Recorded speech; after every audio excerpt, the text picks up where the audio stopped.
যাদেরকে আমি রাষ্ট্র ক্ষমতা দিয়েছি, এক নম্বর কাজ হচ্ছে তাদের রাষ্ট্রের ভিতরে সর্বপ্রথম আইন, পার্লামেন্টে সর্বপ্রথম আইন পাস করতে হবে, সালাত কায়েম করতে হবে। কেন সালাত কায়েম করতে হবে?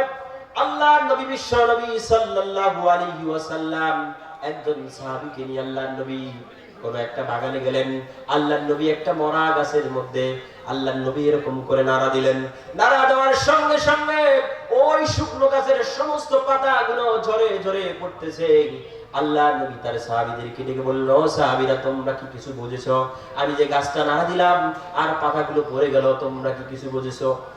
সাহাবীরা বলল, ইয়া রাসূলুল্লাহ, ওয়াল্লাহি লিল্লাহি আল্লাহর কসম, আমরা কিছুই বুঝিনি, আপনি আমাদেরকে বুঝে বলেন। নবীজি বললেন, ও আমার সাহাবীরা, আমি যে শুকনো গাছের মধ্যে নাড়া দিলাম আর শুকনো গাছ থেকে যে পাতাগুলো ঝরে ঝরে পড়ে গেল, ঠিক আমার উম্মতের ভিতরে যারা 5 ওয়াক্ত সালাত জামাতে শুয়ে আদায় করবে, যেমন এই শুকনো গাছের মধ্যে নাড়া দেওয়ার সঙ্গে সঙ্গে সমস্ত যেমন পাতাগুলো ঝরে গেল, ঠিক অনুরূপ ভাবে যারা 5 ওয়াক্ত সালাত আদায় করবে তার আমলনামা থেকে এরকম করে গুনাহগুলোকে আল্লাহ রাব্বুল আলামিন ঝুরে ঝুরে দিয়ে দিবেন, মাফ করে দিবেন, ক্ষমা করে দিবেন।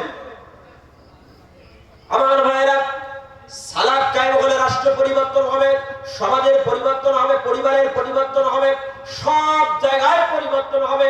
নামাজে যদি নীতি আইন যদি না পাস করেন, রাষ্ট্র সমাজে আইন জারি করে যতই আপনি নেশার বিরুদ্ধে যত আইন পাস করেন না কেন, কোনো লাভ হবে না। সর্বপ্রথম আপনাকে আইন পাস করতে হবে, রাষ্ট্রের ভিতরে সালাত কায়েম করতে হবে। বলেন ঠিক কিনা? এক নম্বর হচ্ছে সালাত। দ্বিতীয় নম্বর আল্লাহ রাব্বুল আলামিন বলেন, ওয়া আতাউজ যাকাত। আল্লাহ রাব্বুল আলামিন বলেন, যাদেরকে আমি রাষ্ট্র ক্ষমতা দিলাম, রাষ্ট্র ক্ষমতার পাওয়ার পরে এক নম্বর সালাত কায়েম করবে। দ্বিতীয় নাম্বার কাজ হচ্ছে রাষ্ট্রের ভিতরে যাকাত ভিত্তিক জীবন ব্যবস্থা চালু করবে। সুবহানাল্লাহ। আমার ভাইরা, রাষ্ট্রের মধ্যে নামাজ পড়াটা কায়েম করাটা সহজ বা পড়া সহজ, কিন্তু যাকাত ভিত্তিক জীবন ব্যবস্থা কায়েম করা কঠিন। ঠিক কিনা বলেন? কারণ এখানে মালের বিষয়, মাল খরচ করতে আমরা কেউ রাজি নাই। ঠিক কিনা বলেন? বলেন তো, সম্পদের মালিক কে? কথা বলেন, সম্পদের মালিক কে? আপনাদের কষ্ট হচ্ছে মনে হয়, তো আমি তাড়াতাড়ি শেষ করে দেব। আমার ভাইরা, এই যাকাত ভিত্তিক জীবন ব্যবস্থা হচ্ছে আল্লাহ তার রাসূলের, আর সুদ ভিত্তিক জীবন ব্যবস্থা হচ্ছে তাগুত এবং শয়তানের। ঠিক কিনা বলেন?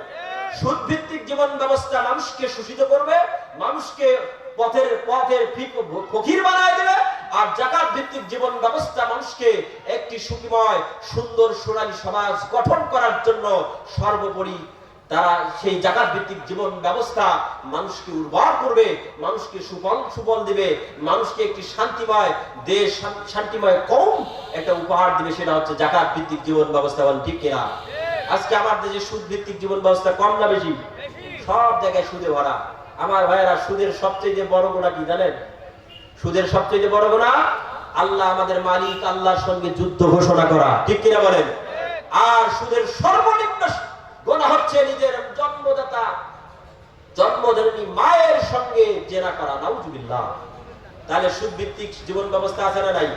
রাষ্ট্রের ব্যাংকগুলো সুদ ভিত্তিক জীবন ব্যবস্থা, পরিবারের সমাজের মধ্যে খালি সুদে ভরা। ঠিক কিনা বলেন? আহা,